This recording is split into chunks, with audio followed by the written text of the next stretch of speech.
2? 1. Of course. Because it's so steep. Too fast for the gear. Is it?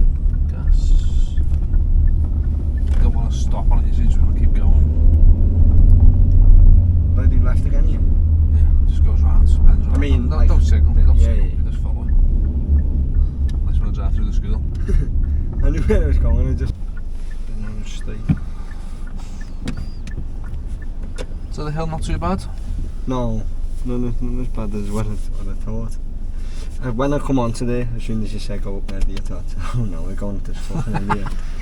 And then you never mentioned it until we was like right there, so I thought, oh, we're not actually going up here, so... Yeah, because what happens is, around, your brain starts thinking, oh shit, that hill's fucking mad. Yeah.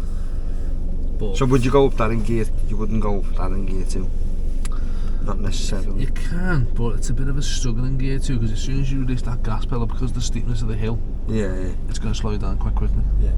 So that's why what first gear to go up that hill is a much better gear to be in, because if you do release the gas, just in case you go back on, Yeah. the gear's better, because it's not going to take you long to decrease from, say, you know, probably 10 mile an hour down to 8 mile an hour in second gear, and then 8 mile an hour is too low to bring it back up again, do you know what I mean? So first gear is just an easy gear to be in, really.